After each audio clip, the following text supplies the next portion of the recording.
where shadows rest and spiders roam, where bony fingers lie in wait, where time is not and spirits moan, ever hiding from their fates. Mortals come and mortals go, blind as bats in heaven's light, never knowing those below are watching through the world of night. 16-year-old Douglas looked up from his book of spooky poetry. He glanced at his little brother Jimmy, who was only half his age and half his height. He could tell that Jimmy wasn't having a very good time. The little boy, hugging his body in the cold, was staring back at the entrance of the sewers, those grimy bars through which they had climbed through so easily. The night was cold. They could see their breaths in front of their faces. Jimmy was quivering a little bit. Douglas looked back at his book and, shining his flashlight, continued to read. Some cities are so crowded that they have to bury their dead beneath the streets. In Paris alone, there are over 6 million skeletons beneath their feet. There may be bodies beneath your streets as well. So next time you pass over a sewer grave and hear a strange sound, beware. You may be hearing the moanings of the restless dead. Smiling to himself, Douglas shined his flashlight up in the narrow shaft in which they stood. Following the top of a metal ladder was the sewer lid way up there, rattling from an occasional passing car. He shined his flashlight at the dark tunnels around them. There were 3 or 4. "You choose the way, little brother," said Jimmy. Jimmy shook his head. "You said we were just going to read the book, then go." "Think about it, Jimmy. There's got to be over 100,000 people in this city, and only one little graveyard. I'll bet over 100 people die here every year. Where do they put all those bodies?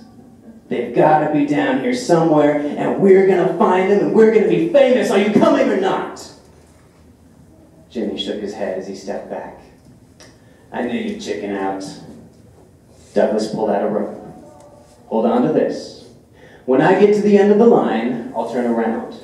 If either of us get in trouble, we tug 3 times. Got it?"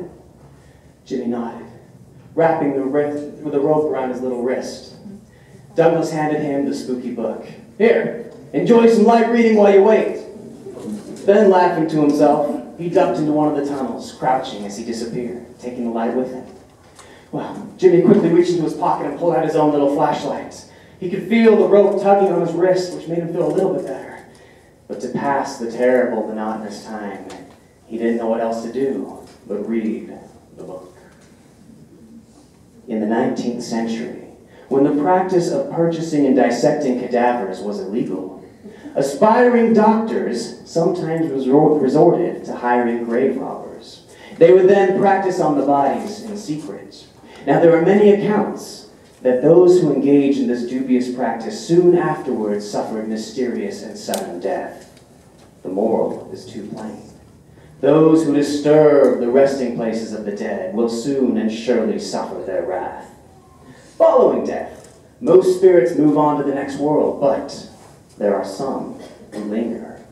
You may not see them, but they see you, and they could be anywhere. They may make themselves known through a bump in the night. You may see them through a strange shadow that doesn't look right. You may hear their voice through an echo or a whisper. You may feel their presence through a sudden drop in temperature. One thing is certain. If you have earned the grudge of the dead, they will never forget.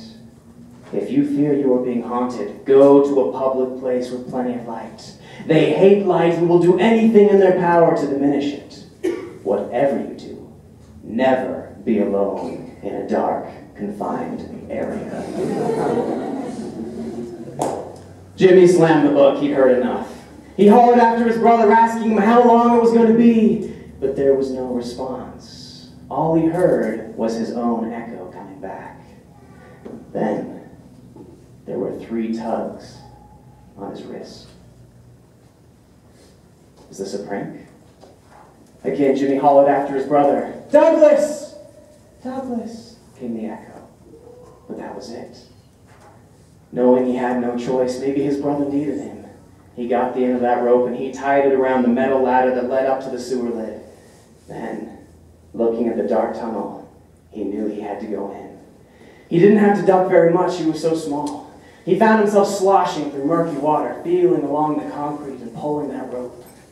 He wondered, as he looked at the dim light ahead, while everything else was black, if suddenly he would see a grim skeleton smiling back at him. At one point he thought he heard another set of footsteps. He stopped. He listened. The footsteps also stopped. He kept walking. There were the footsteps again. He thought he heard a thumping. Thump, thump, thump. He stopped. The thumping stopped. It's just the echo, he told himself. Before he had gone long, he crawled out of the tunnel and into another shaft, then another tunnel, and then another shaft. He made a note that there were 3 tunnels leading back to the entrance where the moonlight streamed through the bars. If he could just go back, everything would be okay. Looking ahead, he saw a light in the distance. If this was a prank, he would kill his older brother. He continued to go until finally he climbed into another shaft. There he saw the end of the rope lying on the wet floor where the water ran past. He saw Douglas's flashlight, but there was no sign of Douglas. The light was flickering in the water, casting weird shadows on the concrete surroundings. Jimmy didn't like those shadows. Something about them seemed a little too alive. "Douglas!" he hollered. "Douglas!" came the reply. He looked in one tunnel and another. He didn't know where to direct his voice. And then he heard it again. Thump, thump, thump. He shined his flashlight all around. "Douglas, where are you? Douglas, where are you? This isn't funny! This isn't funny!" Suddenly, the light began to flicker on and off on the floor, and then it was gone, leaving only the dim light in Jimmy's hand. And even that seemed to be fading, growing darker, darker. He could feel the temperature dropping as once again he could see the breath in front of his face. "Douglas!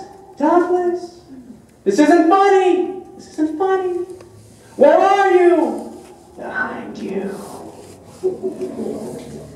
Jimmy turned around. He shined his flashlight. There was somebody in that tunnel, and it was not Douglas. And there was a voice. "You're not supposed to be here." Jimmy looked closer. There was no one there. Nothing but a shadow.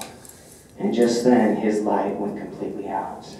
He dropped the useless thing. His heart pounded. He felt his way back to the tunnel from which he had come. There was the rope. He felt his way inside. Groping through the darkness, he moved as quickly as he could, sloshing through the water. He found himself into another shaft, and then another tunnel. 2 more to go. Another shaft, another tunnel, until finally he was back at the entrance. There, through one more tunnel, was the light streaming into the metal bars. He lunged for that sight when he tripped over the very line he had tied, splashing in the water. And there was that voice right behind him. "You and your brother have disturbed our resting place."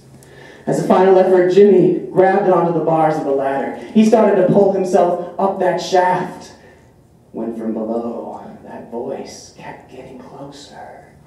"Where do you think you're going?" Well, Jimmy felt his way along the top. There was the lid. He pushed with all of his might, but it was not budging. And the voice was rising up higher. "There's no escaping." "Where's Douglas?" Jimmy shouted. "Same place you're gonna be." "What do you want?" "We want you to join us." Jimmy shoved as hard as he could against that lid, but it did no good. Something cold was pulling him down, down, down. Where shadows rest and spiders roam, where bony fingers lie in wait, where time is not and spirits moan, ever hiding from their fate. Mortals come and mortals go, blind as bats in heaven's light, never knowing those below are watching through the world of night.